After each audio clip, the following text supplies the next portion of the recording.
Firstly तो मैं तहे दिल से आपको शुक्रिया करना चाहता हूँ कि आपने ये कॉन्वर्जेशन करने के लिए ये एक्सेप्ट किया, न्योता एक्सेप्ट किया on behalf of the entire advisory board, on behalf of our international advisors, on behalf of 150,000 schools and colleges, but most importantly, sir, on behalf of the 2,000 Gen Z and Gen Alpha who are watching you today, thank you for accepting our invitation. Thank you.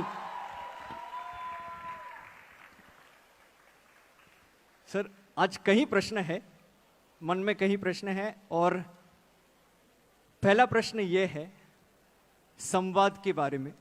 मैं तो believe करता हूं that dialogue can solve anything and everything, but at the same point in time लोग बोलते हैं कि dialogue when it fails तो आंदोलन करना जरूरी है. और अभी हम लोग ने देखा थोड़े दिन पहले कि एक आंदोलन हुआ था.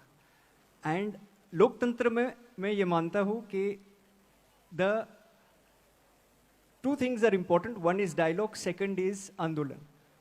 The idea is that आंदोलन only happens when dialogue fails. तो कई लोग ऐसे बोलते हैं और कई लोगों का मानना है कि भारत सरकार ने यदि पहले ही डायलॉग कर लिया होता, पहले ही जेन जी से बात कर ली होती, तो देन आंदोलन करने की आवश्यकता नहीं होती. तो इस पे आपका क्या राय है, एक.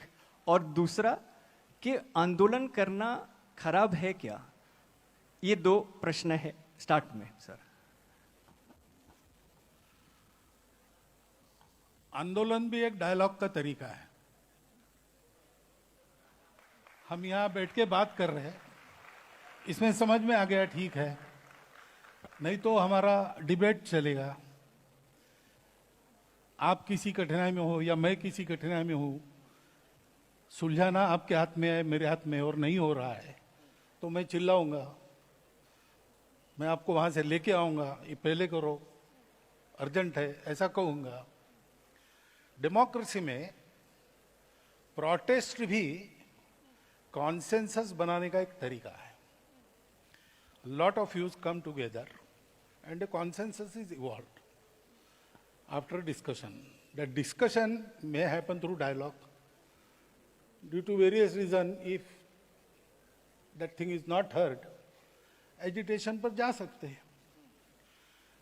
लेकिन ये सब करना है to evolve the consensus, not to create divisions. अब जेनजी की बात है तो अभी जो हुआ है, ग्रीवेंस तो जेन्युइन है. भारत की शिक्षा में बहुत कुछ करने की आवश्यकता है, नहीं हो रहा है, इसलिए बात होती है. तो डायलॉग होना चाहिए. डायलॉग के बाद नहीं होता तो क्या करना, बात की बात. और मेरा अनुभव ऐसा है जेनजी के बारे में, हम लोग जेन जी की आयु में थे तो हमारी पीढ़ी का स्वभाव ऐसा था कि बड़े जो कहते थे वो मान लेते थे, हम क्वेश्चन नहीं करते थे. तो उस समय की परिस्थिति. अभी जेन जी, वो जेन अल्फा, वो प्रश्न पूछते हैं, उनको लॉजिकल आंसर चाहिए. करेक्ट. और इसके साथ प्यार चाहिए. प्यार है तो ये आंसर दे सकते हैं. आपका मेरा परिचय नहीं, आपस में कोई संबंध नहीं, और आपने प्रश्न पूछा तो मैं पूछूंगा, तुम कौन हो तो पूछने वाले, ऐसा होगा. लेकिन हम जानते हैं एक दूसरे को, आपस में कुछ संबंध है, तो आपने पूछा तो मैं जवाब दूंगा. तो ये बातें होनी चाहिए. डेमोक्रेसी में ये तरीका है. अंग्रेजी में डिबेट कहते हैं, लेकिन हमारे यहाँ शब्द है शास्त्रार्थ. उसमें वाद और प्रतिवाद नहीं होता है, उसमें पूर्व पक्ष उत्तर पक्ष होता है. तो हम सब पहलुओं को देखते हैं और हर एक का अपना अपना देखने का नजरिया है, तो एक नया डायमेंशन ध्यान में आता है हर सब्जेक्ट का. तो we get so many opinions, even contrary opinions, that together form the total view of the truth. तो ये होना ही चाहिए.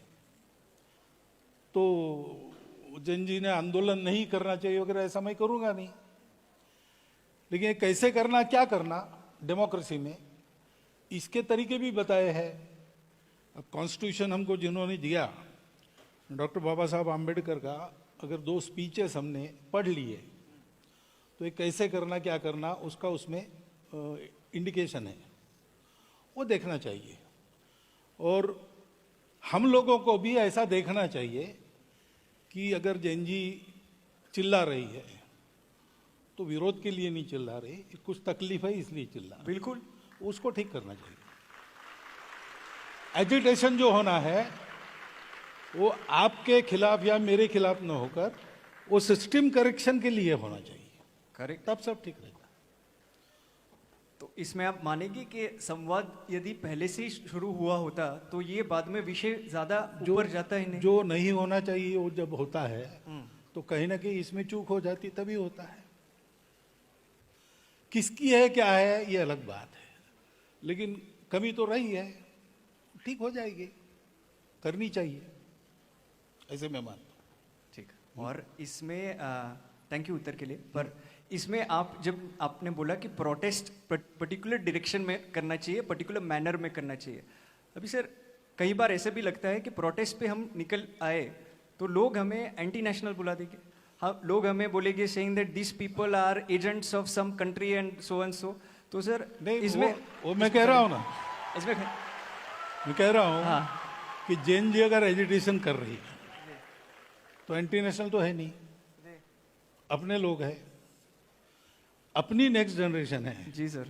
इस अपनेपन से डायलॉग का साथ मैंने बोला अपनापन चाहिए, संबंध चाहिए, वो हमारा संबंध है, उसका रिकॉग्निशन चाहिए, तब ये डायलॉग होता है। वहाँ की बात हमको समझ में आती है, हमारी बात वहाँ समझ में आती है, ये होता है, तो होना चाहिए। और जैन जी वगैरह ऐसी है ऐसा मैं तो बिल्कुल नहीं मानता। आप क्या मानते हैं? विदाउट इट कॉन्टेक्स्ट भी जब जब पूछा गया तब मैंने बताया, और आज भी मैंने आपके सामने बोला है कि मुझे लगता है कि ये जो नई पीढ़ी है जैन जी, जैन अल्फा, ये अभी जो हमारी एग्जिस्टिंग पीढ़ी है उससे ज़्यादा ऑनेस्ट है। अरे वाह, बढ़िया है। और देशभक्ति और सेवा का ऑनेस्ट अपील उसमें चलता है। थैंक यू सर, ये आपने बताया इसलिए सबसे ऑनेस्ट जनरेशन जेन अल्फा है। लोग बोलते हैं कि बच्चे भगवान का स्वरूप है, तो आजकल के बच्चे जेन अल्फा है, जेन जी है। पर सर तो कई बार ऐसे विषय आता है कि जैसे अभी प्रोटेस्ट में, आंदोलन में हुआ था कि ये बच्चे जो भगवान का स्वरूप है उन पे कई बार जो इनोसेंट है उन पे कई बार लाठीचार्ज होता है, पेलेट गन फायरिंग हुआ था। तो ये सारे विषय के और एक बात, हाँ, आपका क्या मानना है ये होना चाहिए? ये जो बातें है ना जी, ये क्यों हुआ क्या हुआ इसके कारणों में जाना पड़ेगा, जिसके लिए जो जानकारी चाहिए मेरे पास नहीं है, आपके पास भी पूरी नहीं होगी ऐसा मुझे लगता है जी। लेकिन इसको देख के कहाँ गड़बड़ है ये तय करना पड़ेगा। मैं अभी ये नहीं कह सकता कि क्या हुआ क्यों हुआ, क्योंकि सही गलत मुझे भी मालूम नहीं।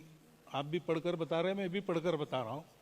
आज सुबह मैं आ रहा था तो कुछ मॉड्यूल्स वगैरह इसमें घुस गए, उनका कुछ भंडाफोड़ वगैरह इसी बात न्यूज़ में पढ़ रहा था।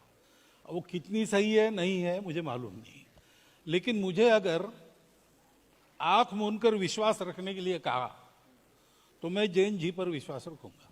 क्या बात है, वाह। अभी आपने एक चीज बताई जेन जी के बारे में कि आप वो ऑनेस्ट है, आप आंख बंद करके उन पे विश्वास करते हैं। और आपने एक बहुत महत्वपूर्ण बात बताई एजुकेशन के बारे में और शिक्षा के बारे में। ये संस्था में 300 अभी शिक्षक बैठे हैं, principals and owners of schools, they are also a part of this conversation sir. And therefore I wanted to ask you this sir कि 15 लाख स्कूल्स में अभी भी 1 लाख स्कूल्स है भारत में जहां हम लोगों के पास टॉयलेट्स की सुविधा बच्चियों के लिए नहीं है। तो sir guys let me finish the question. तो सर बेटी पढ़ाओ बेटी बचाओ अच्छा स्लोगन है, पर ये स्लोगन में बेटी पढ़ेगी कहाँ यदि उधर व्यवस्था ही नहीं है टॉयलेट की। तो सर ये एक सर दूसरा इसमें सर 15,000 स्कूल में अभी तक बेसिकली वाटर की फैसिलिटी नहीं है, पानी पीने की सुविधा नहीं है। तो सर शिक्षा मैं मानता हूँ कई चीज़ हुई है शिक्षा में, बट शिक्षा में बहुत सारी चीज़ होनी चाहिए और मेरे लिए तो ये नेशनल इमरजेंसी है, क्योंकि देश को यदि विकसित बनाना है तो शिक्षा ठीक करनी पड़ेगी। तो आप ये मानते हैं कि that the next generation to become stronger we should focus more on education, and if so what is the one education reform that you propose sir? पहली बात, एक से नहीं होगा, मैं 2-3 बताऊंगा। जी सर। पहला है कि शिक्षा ये कमर्शियल बिजनेस नहीं है, जी। वो जीवन की नेसेसिटी है। इसलिए शिक्षा सर्वसुलभ हो, सबको मिले, ऐसा उसका स्ट्रक्चर करना चाहिए। तो इसमें तो बहुत सारा विचार करना पड़ेगा, फीस को लेके सारी बातें। दूसरा, शिक्षा हम सबकी रिस्पॉन्सिबिलिटी है, तो जिसका काम वो ठीक करे वो होना ही चाहिए। नहीं हो रहा है तो गड़बड़ है, उसको ठीक करना चाहिए। लेकिन मैं अपने जगह क्या कर सकता हूँ, उदाहरणार्थ कई जगह कई स्थान हैं हमारे यहाँ, तो ग्रामीणों ने और कार्यकर्ताओं ने मिलके वहाँ के स्कूल को ठीक किया। तो ये ऐसी फैसिलिटीज नहीं थी, तो गांव वालों ने थोड़ी थोड़ी संसाधन जुटाकर ये फैसिलिटीज उत्पन्न की। पास के शहर में किसी भले आदमी को पकड़ा, कंप्यूटर स्क्रीन उसने स्कूल में लगा दिए, ऐसा करके किया। अब शिक्षा का जो फाइनेंशियल बर्डन है, अगर समाज पूरा ध्यान देगा, क्योंकि ये शिक्षा सरकार की दी हुई वगैरह नहीं है, ये हमारे बच्चों की शिक्षा है। तो हमारे बच्चों की शिक्षा ठीक हो, इसलिए हमको भी एक्टिव रहना चाहिए, विजिलेंट भी रहना चाहिए और असिस्ट भी करना चाहिए। ये अगर एक्टिविज्म हुआ तो ये सुधार बहुत जल्दी आएगा। बाकी जिनको शिक्षा देनी है उनका भी ट्रेनिंग होना चाहिए। We have to start from teachers, train the teachers, ये करना चाहिए। बाद में फिर पाठ्यक्रम वगैरह बातें आती है, बाद में आते हैं, नहीं बाद में करने की नहीं है, साथ साथ करनी है। लेकिन बेसिक तो यह है कि शिक्षा हम अगली पीढ़ी बनाने के लिए दे रहे हैं, स्कूल चलाने या पैसा कमाने के लिए नहीं दे रहे, ये होना चाहिए। और हम सब लोगों का सहभाग उसमें होना चाहिए, सब लोगों का ध्यान रहना चाहिए, तो ठीक रहेगा। ये दो बदल अगर हम करेंगे तो बहुत जल्दी बातें ठीक हो जाएंगी। ऐसा कुछ जो हुआ है थोड़ा सा इस दृष्टि से, उससे मेरा अनुभव है। और बोल ही देता हूं मैं, आप लोग भी कुछ ऐसा प्रोजेक्ट लेंगे आगे, 15 साल हो गए हैं, अब हमारी एक ताकत बन गई है, उसके भरोसे ऐसा अगर समाज को साथ लेकर शिक्षा में कुछ ठीक ठाक करना, ऐसा आप लोग करने लगे तो इस प्रयास में और बहुत एक बड़ी प्रयास की मात्रा जुड़ जाएगी। Thank you, thank you. प्रयास ये रहेगा कि एजुकेशन में भी अभी ऑन ग्राउंड जाके स्कूल्स में क्या कर सकते हैं, इन टर्म्स ऑफ इंफ्रास्ट्रक्चर वगैरह भी क्या करना है, कैसे करना है, वो करेंगे।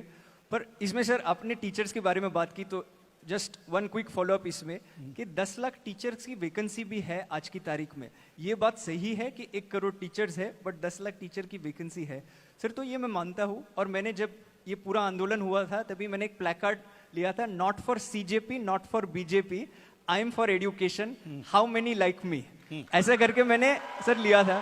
तो बस सर इसमें सुझाव हम लोग ने दिया था कि please form a committee of experts, and वो कमिटी ऑफ एक्सपर्ट्स बनाई गई जो ए पॉलिटिकल कमिटी है सर। पर 2024 में भी ऐसी कमिटी बनाई गई थी, राधाकृष्णन सर की कमिटी।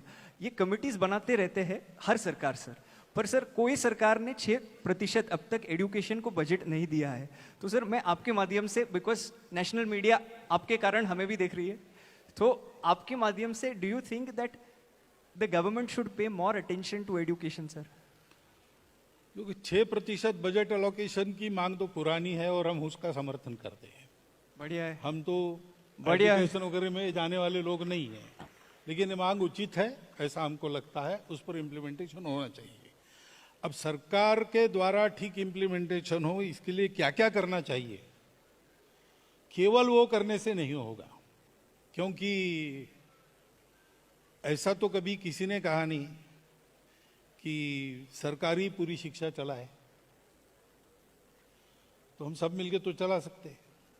स्कूल चलाने का एक बहुत बड़ा प्रयास हमारे कार्यकर्ता भी विद्या भारती संगठन के माध्यम से कर रहे हैं, तो 23,000 अच्छे स्कूल चलते हैं।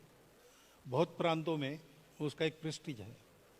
तो ये तो कोई बजट वगैरह के भरोसे नहीं हुआ है, अपने नई पीढ़ी के बारे में चिंता और उसके चलते प्रयास, इसी से हुआ है।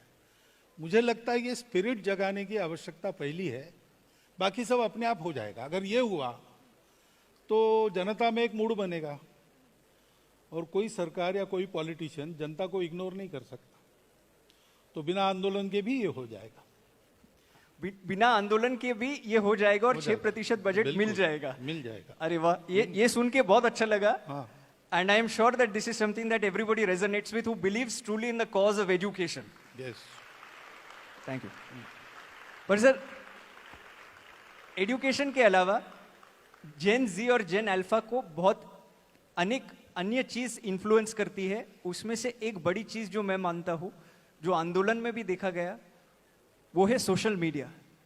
इंस्टाग्राम के वीडियोस बहुत प्रभावित करते हैं। अभी इंस्टाग्राम पे सर ऐसा ही है, एल्गोरिथम जैसे चलते हैं, तो मतलब आप प्राइम मिनिस्टर मोदी के वीडियो लाइक कर लो तो आपको एक ही तरीके की विचारधारा मिलेगी, आप राहुल जी की वीडियो लाइक कर लो तो दूसरी तरीके की विचारधारा मिलेगी। तो इसमें जो बच्चों का जो हो रहा है, they are becoming more and more polarised. तो सोशल मीडिया पे जो रील मॉडल्स भी है, तो एक तो ये पोलराइजेशन का विषय है, और दूसरा है सर, जब मैं क्रिकेट देखता था तभी मेरा रोल मॉडल राहुल द्रविड़ था। तो वो सर 100 बॉल में 1 रन बनाता था, सब लोग ताली बजाते थे। सर अभी जनरेशन बदल गया है, इंस्टेंट ग्रेटिफिकेशन का जनरेशन है। वो लोग को लाइक तुरंत चाहिए, वो लोग को चीज तुरंत चाहिए, क्योंकि वो लोग के जो रील मॉडल्स है जो इंस्टाग्राम पे दिखते हैं वो वैसे है। तो हम लोग दोष ठहराते हैं जेन जी को जब भी कुछ गलत बोलते हैं वगैरह एटसेट्रा एटसेट्रा, जो वो बोलना नहीं चाहिए। पर eight the same point in time social media और समाज का भी इसमें बहुत बड़ा योगदान है। तो how should India tackle social media? अन्य देशों ने तो बैन कर दिया below the age of 16, Australia है, फिनलैंड है वगैरह। तो बैन करना चाहिए या दूसरा कुछ तरीके से उपयोग करना चाहिए इसका? आपके प्रश्न में ही उत्तर है। नियम बनाना, डिसिप्लिन बनाना, ये ठीक है, लेकिन ये तब यशस्वी होता है जब एटीट्यूड बदले। तो कानून तो बहुत बने हैं, उनका क्या हो रहा है? तो समाज माने तब कानून चलता है। तो आपने बताया कि रोल मॉडल वैसे है, रोल मॉडल तो पहले पीढ़ी के, वो वैसे है, तो रोल मॉडल को बदलना पड़ेगा अपने आप को, है ना? हम एक, जैसे सोशल मीडिया पर एक मैं इकॉन हूं, तो मुझे ये एहसास चाहिए कि मेरे कारण 10 लाख लोग अनुकरण करते हैं मैं जो करता हूं उसका। तो मेरी रिस्पॉन्सिबिलिटी हो गई कि 10 लाख लोग मेरे पीछे चल के गड्ढे में न जाए, इतना तो मुझे देखना है। ये विवेक चाहिए। सोशल मीडिया में अभी तो टेक्नोलॉजी ऐसी है कि मेरे आपके चित्र बना पर भी हमारे मुंह में शब्द डालकर आवाज सहित सब बातें वैसी ही करके दिखा सकते, फेक वीडियोस वगैरह आते हैं। तो ये जानने के बाद सोशल मीडिया का उपयोग करते समय ऑथेंटिक सोर्स से वेरिफिकेशन किए बिना विश्वास नहीं रखना, ये देखना चाहिए। तो कुछ डिसिप्लिन हमको, self impose discipline about the media, ये करनी पड़ेगी। जैन जी वगैरह, उनमें ये विवेक उत्पन्न हो क्या करना कैसे करना, ऐसा उसके पहले की जनरेशन हम लोगों को रहना पड़ेगा। उसके बाद अगर ये डिसिप्लिन वगैरह लागू होती है तो काम करेगी, नहीं तो फिर किसी बात को बैन करो आप तो 2 नंबर के मार्केट में चली जाती है और ज़्यादा जोर से चलती है। ये नहीं होना चाहिए।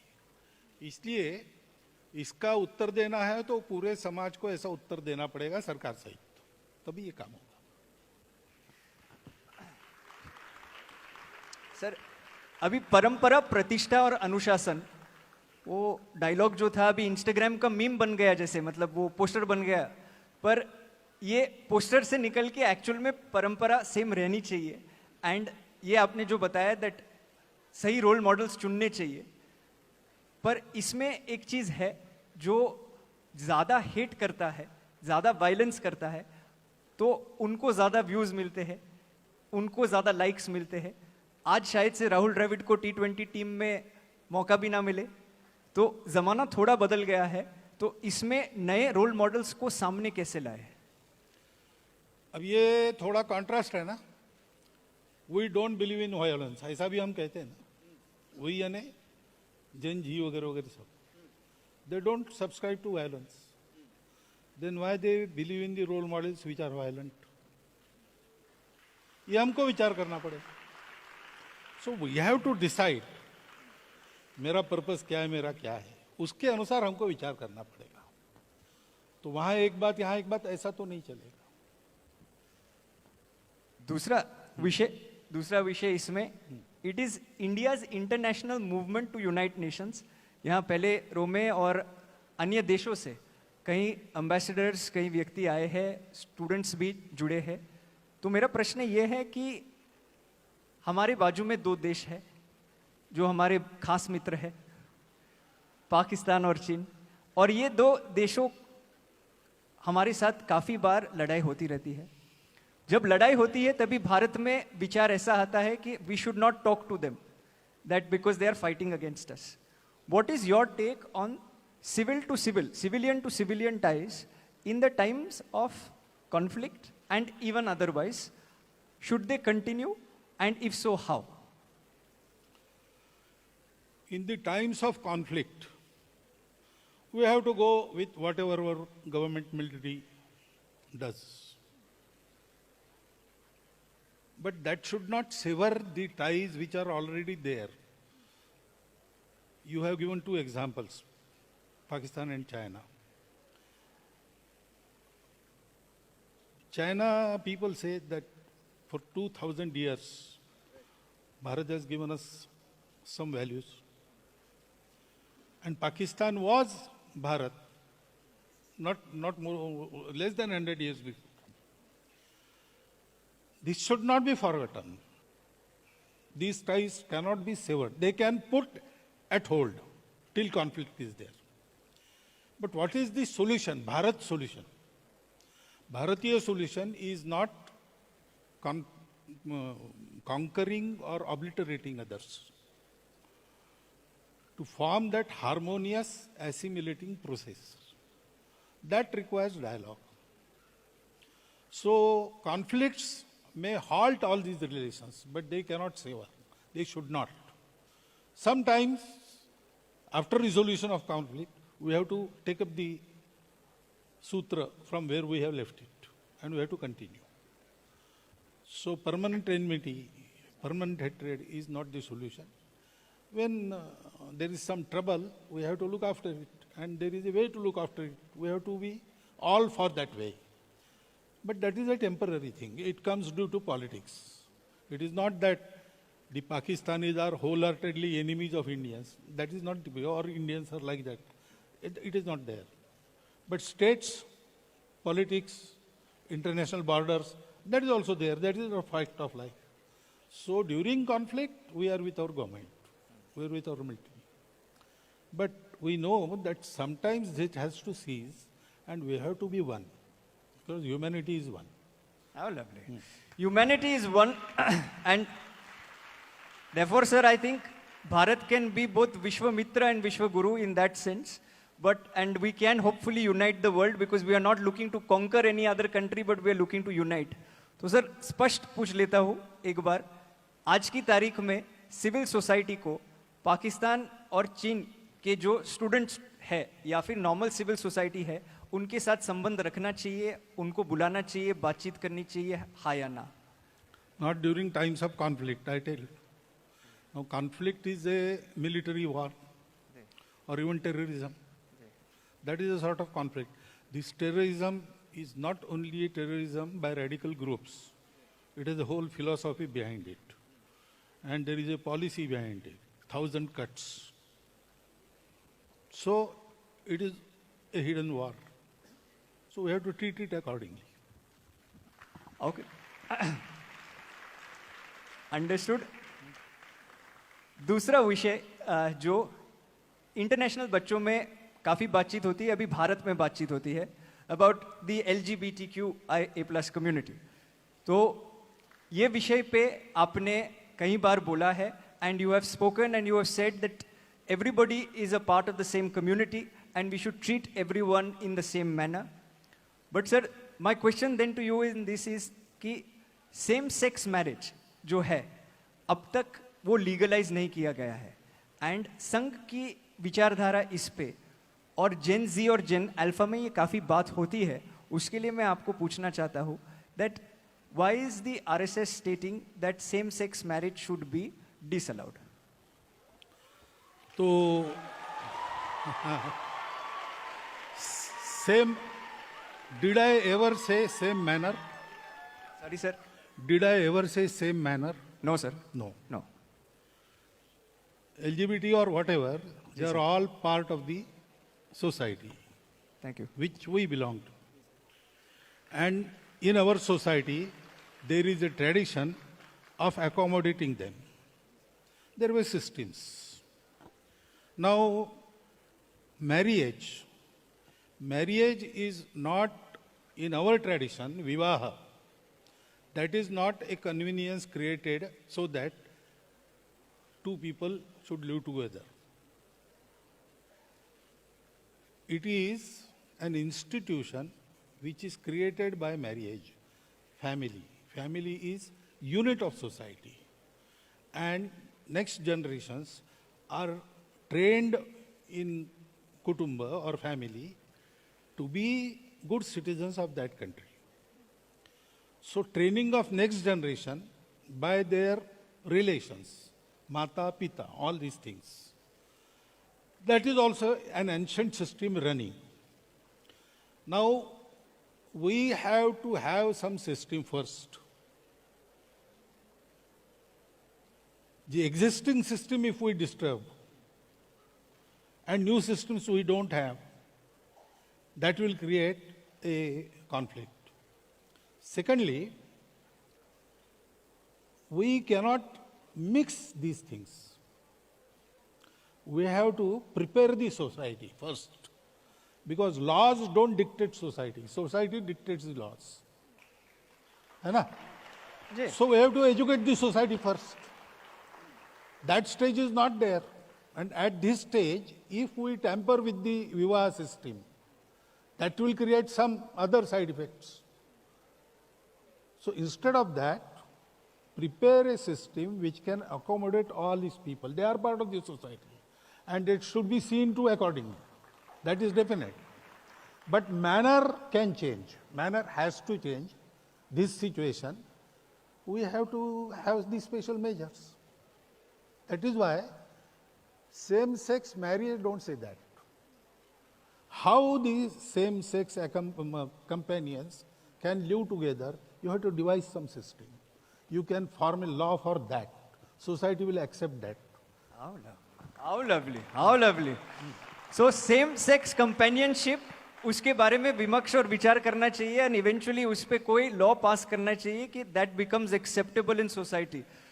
I am so glad Not only that, yes, that will continue the smooth running of the society in future also. That type. for Gen Z and Gen Alpha and the many conversations that we have about this government having progressive and sometimes not so progressive views and have people from the same ideology having such views, I am so glad that you made this statement, clarified it, yes, and you said this. Sir, और एक विषय है महिला के बारे में, and you have stated saying that men must step back and empower women to lead, and I quote you in this word to word. आपने ये बताया है, according to you, what is the role of Indian women in society today? Role of women in not only Bharatiya society, everywhere in the world, we take it that it is equal and complementary to each other. So they have to be trained in capacities as we train men in capacities. So everything they can do. and everything they should be trained for. और क्या पूछना है? That role is there. और sir इसमें ये पूछना है sir, the RSS truly believes that women are equal partners in nation building, but sir then why does the core organization of the RSS remain intrinsically male, and why is okay. the solution? Okay. Guys, this is a samvad, this is not a vivad. No, This it's is- okay. This is samvad. You are asking questions from their mind. That is why they are clapping. Sir ये भी clarify कर दूं, लोगों को लगेगा मेरे प्रश्न है, मतलब में डांट भी मुझे पड़ेगी, श्रेय भी मुझे जाएगा, तो मैं पहले ही बोल देता हूँ that these questions, the reason why they are clapping so much, have been crowdsourced from the students who are sitting here, not just sitting here, but from all the schools and colleges that we work with. So उसके लिए ताली ज़्यादा बजा रहे हैं. But sir, ये यदि why is the solution always to keep women in a separate parallel wing rather than integrating them into the apex decision-making body of the RSS? So this question has been asked because you have incomplete information. In all the organizations that Swayamsevaks are running, women are shouldering responsibilities with men in equal capacities. Except RSS, there is a reason. When RSS started, if we had started the organization in women also, we wouldn't have thrived. The times were like this. This question would not have been asked at that time because it was very natural to form separate organizations of women. Secondly, the organization that were formed by women for the same purpose, Rashtra Sevika Samiti, it had and it has and it will have full support from RSS, even training. But they have told us that we will work here, you don't interfere.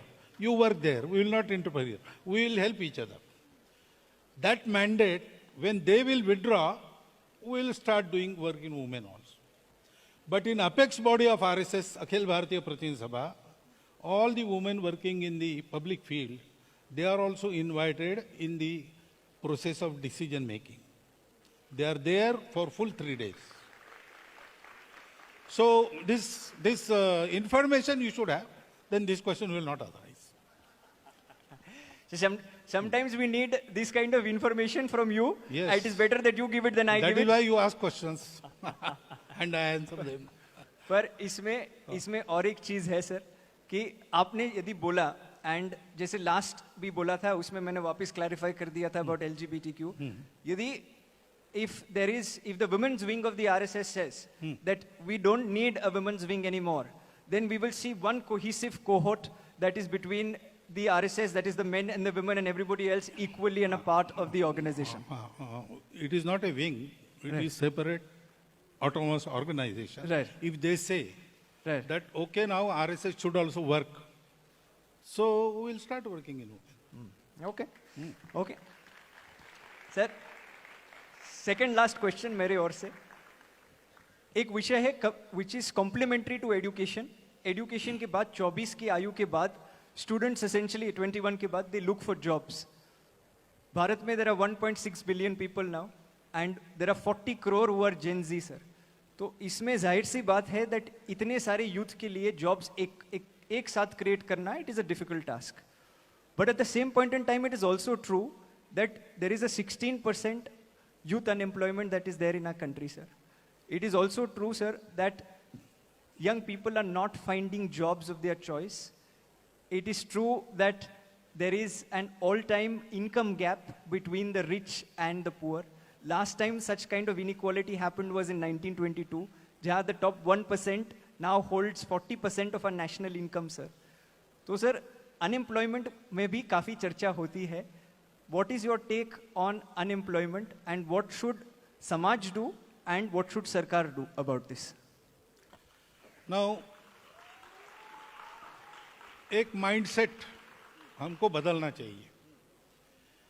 Employment is not only jobs. It is also entrepreneurship. It is also skilled work. लेकिन unfortunately अभी क्या है समाज में mindset ऐसा है कि हाथ से जो काम करता है उसको प्रतिष्ठा नहीं।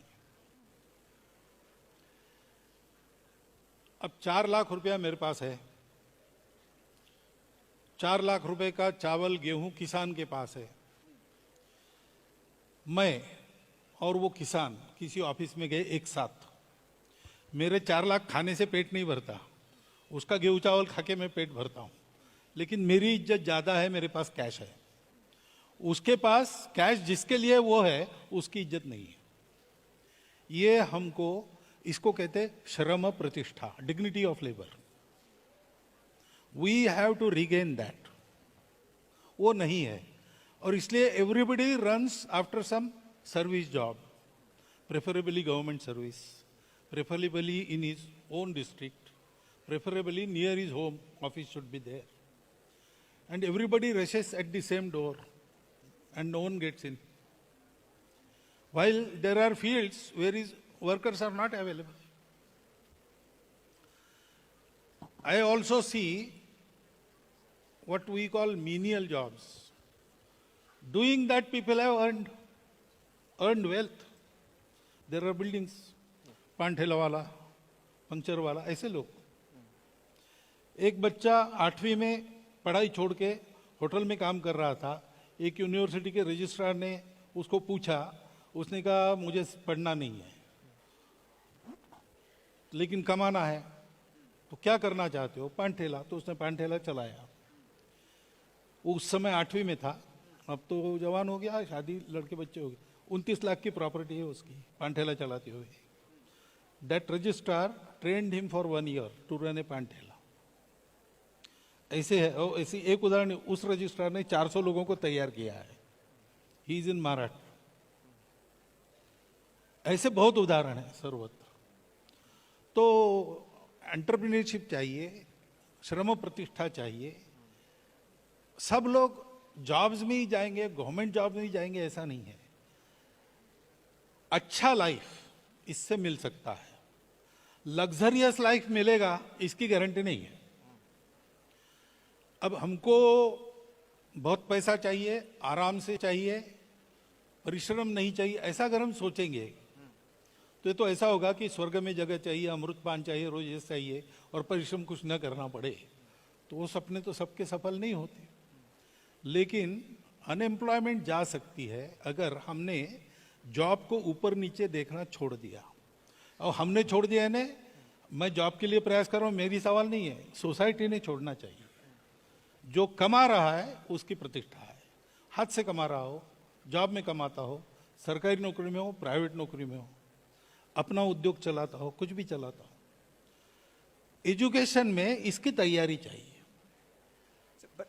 आप बढ़िया आपने बताया ये, पर रिजर्वेशन, ये एजुकेशन में और एम्प्लॉयमेंट में एक मुद्दा मेन है जो है रिजर्वेशन सर। और रिजर्वेशन जब से चालू हुआ है, it is important to get reservation till the last person, because the ones who do not get opportunities deserve the reservation. But शायद से अंबेडकर जी ने भी नहीं सोचा होगा कि रिजर्वेशन अब तक कंटिन्यू हो रहा है। I am just following up on that, क्योंकि आपने ये बोला है। तो for general population sir, the thing is sir, reservation बढ़ता जा रहा है, एक राजनीतिक विषय बन गया है। एंड एक्चुअली जो टॉप 1% ऑफ SC/ST है sir, they have become the creamy layer, जैसे OBC में हुआ है। और सर वो ही सारे रिजर्वेशन ले लेते हैं। तो जनरल कैटेगरी के बच्चे, जैसे मैं हूँ सर, मेरिट में अच्छा था, इतना अच्छा भी नहीं था पर मेरिट में अच्छा था, पर सर कट ऑफ लिस्ट में मेरा नाम लास्ट आया। तो सर मैं खाली इतना पूछना चाहता हूँ कि reservation according to you, do you think it should be lifelong, or do you think now it is perhaps time in order to curtail reservation and bring it back both in employment and education, sir? I will not answer you directly. I will ask you to go to what Dr. Babasaheb Ambedkar thought about reservation. If honestly we follow his advice, then there is no problem. Social कारणों से reservation है, social discrimination जब तक है reservation चलेगा। जिनको मिल गया और जिनका ठीक हो गया, उतना लार्ज हार्टेड चाहिए, उन्होंने दे देना चाहिए। और अगर ये ठीक से होता है तो वहाँ ऐसे स्वर भी उठ रहे हैं जहाँ रिजर्वेशन मिलता है, वो अब ऐसा थोड़े है लेकिन कहना शुरू हो गया है कि अब हमने ले लिया, हमारा ठीक हो गया, अब दूसरे को दे दो। कैटेगराइजेशन की मांग कुछ प्रांतों में हो गई, अभी सुप्रीम कोर्ट ने भी कह दिया। ये क्यों हुआ? इसलिए कि सबको मिलना चाहिए। तो there is a stream in those who get the reservations that this is for our upliftment, this is not the permanent measure, and we have to take advantage of this, improve ourselves, and make this useful for others, those who haven't got yet. ये वहाँ stream है, उसको encourage करना चाहिए। इसमें राजनीति छोड़ देनी चाहिए। सारे मेजर्स को प्रामाणिकता से इंप्लीमेंट किया तो जल्दी उसकी आवश्यकता समाप्त होगी, तब विचार करेंगे। लेकिन इसकी राजनीति हुई, इसलिए बैड ब्लड क्रिएट होता है। वास्तव में सामाजिक एकता के लिए मेजर लाया गया है। वो डिविजिव उपयोग उसका करने वाली, in itself measure is not wrong, but those who wield the sword, they are wielding it wrong way, intentionally. Unless that is cured, I don't see anything. I am so glad that you said this. Coming from somebody like you, I am sure the country is listening. But एक आखिरी प्रश्न जो था वो पर्यावरण पे है, क्योंकि climate change is something that we keep talking about in our conferences. 108 conferences करते हैं सर एक साल में, आप जानते हो, और बाद में ये आखिरी का कार्यक्रम होता है। तो क्लाइमेट चेंज के बारे में everybody is very passionate in gen Z and gen alpha, and this is across. Mumbai में भी है, मदुरई में भी है, ये छोटे शहर में है, छोटे बड़े शहर में सेम समस्या है।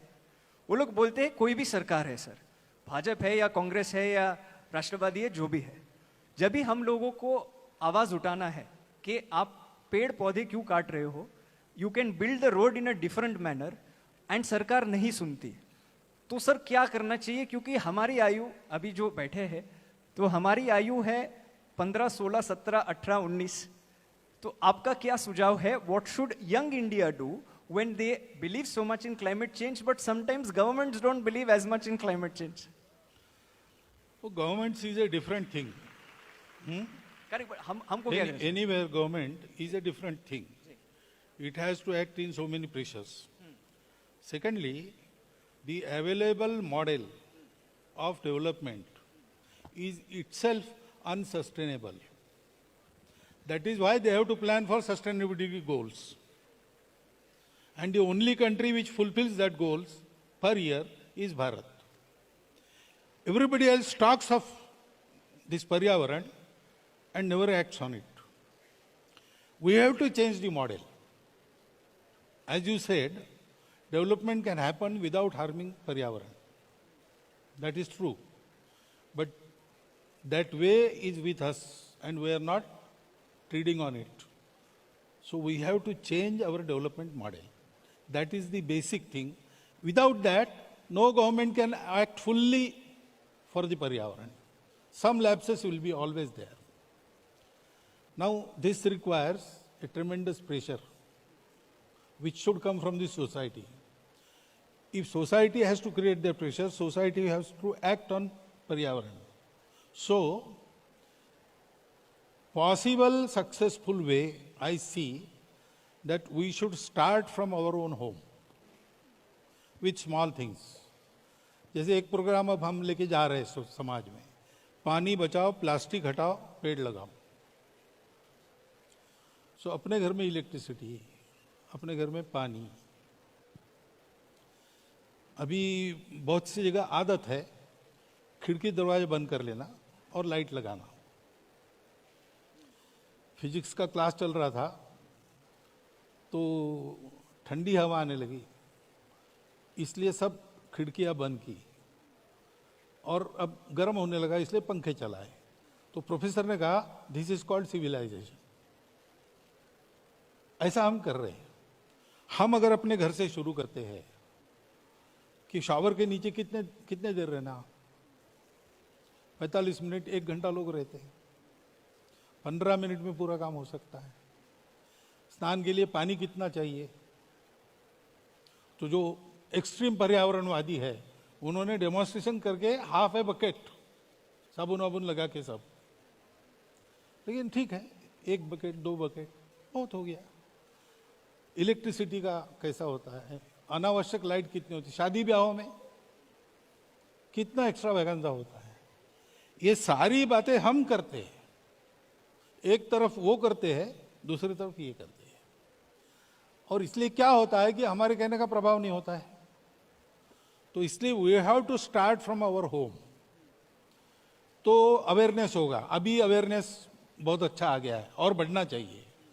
इसके बाद समाज प्रेशराइज करेगा। नहीं तो क्या होता है कि पेड़ नहीं कटने चाहिए, पहाड़ नहीं धंसने चाहिए, इसलिए प्रोजेक्ट बंद करो, ऐसा कहने के बाद एम्प्लॉयमेंट के लिए जनता उसके विरोध में खड़ी हो जाती है।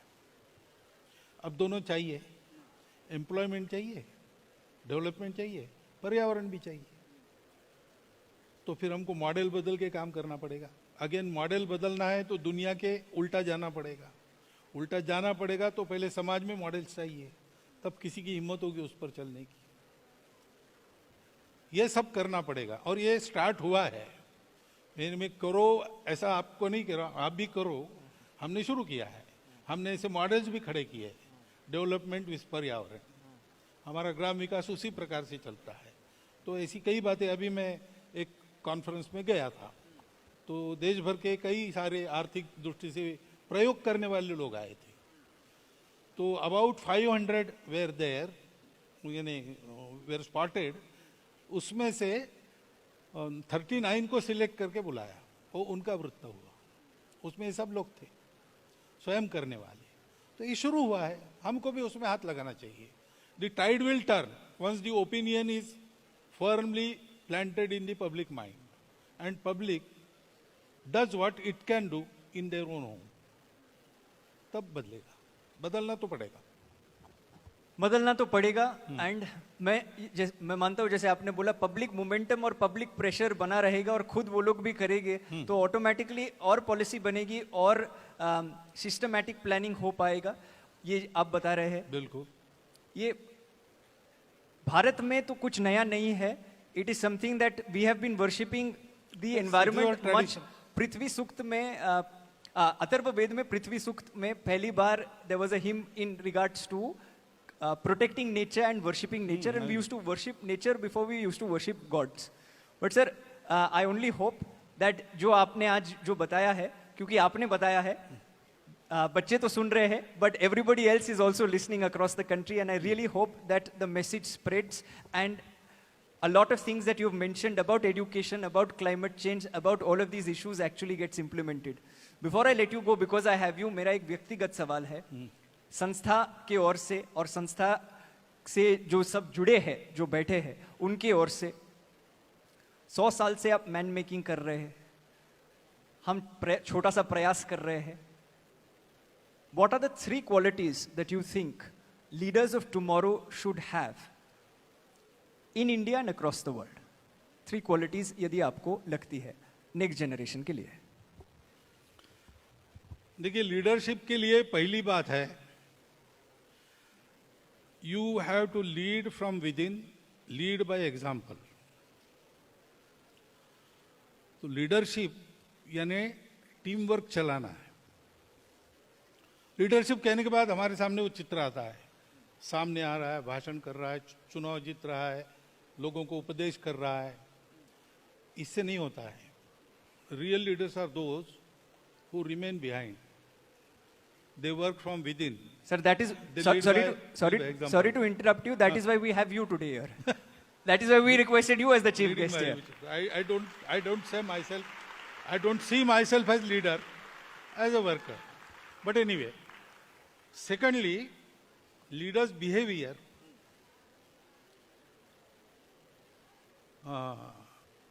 There are 5 qualities.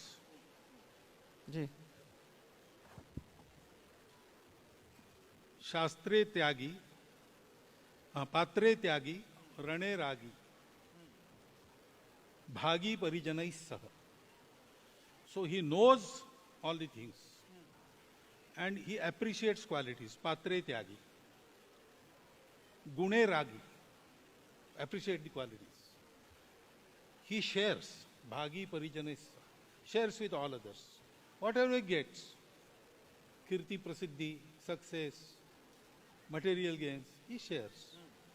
Shastre Bodha, he knows the science. Rane Yodha, if there is strife, he is a warrior. Prabhu Panchaguni Bhavet, these are the 5 qualities of the leaders. And thirdly, leadership is to lead people to light. Not only material, also spiritual. Leadership is to create leaders. It is not to lead myself only. My leadership should create leaders. These 3 things have to be kept in mind when we take the training of leadership. And I am very glad you are doing an excellent job for last 15 years. So, today I learned the expression. Today I learned the expression from you of what I am saying like this. Sir बस आप करिए साथ में करते clock it अरे thank you sir, आपने समय बिताया हमारे साथ. थैंक यू कि आपने ये सारे उत्तर दिए. Guys before you clap something I must say, and you can get the house lights on. Sir मैं एक चीज आपके लिए बोलना चाहता हूँ, that this conversation earlier was not a conversation. We've sent him the questions. I just gave him the questions right now in front of him. Earlier it was supposed to be a speech. And sir मैं खड़े रह के ये बोलना चाहता हूँ आपके लिए please. Earlier it was a speech that he was going to give. And he was going to give a speech as Sir Sangachalak ji gives great speeches. But I said, sir आज speech के बदले में हम संवाद करते हैं, और संवाद ऐसे विषय पे करते हैं जो युवा को पसंद है और युवा बात करती है. Like education, like climate change, like LGBTQ+, like women empowerment, issues which are spoken about by our generation but sometimes don't find space in popular discourse. The fact that we didn't give him the questions and I asked him all of these questions and he took all of them very willingly and with a smile on behalf of all the Gen Z and Gen Alpha. Hopefully, आपके माध्यम से ये भी बताना चाहूँगा that perhaps आंदोलन is not the solution to everything. There is an alternate way. It is called संवाद. So, संवाद बना रहे and सर आपका आशीर्वाद बना रहे संस्था पे और Gen Z और Gen Alpha पे. On behalf of the organization, may I request Member of Parliament from the Rajya Sabha who's been nominated by the President and the President of the Indian Olympic Association who's just got Commonwealth Games to India. She's won in Glasgow and come back. Dr. P.T. Usha, can I request her to please come up?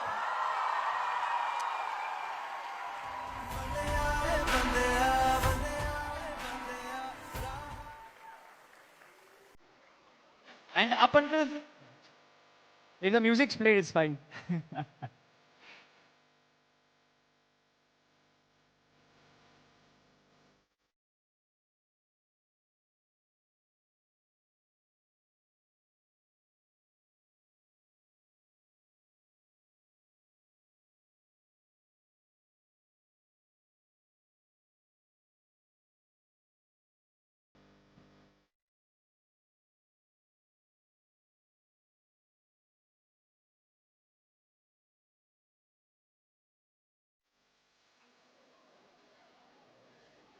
Thank you, ma'am.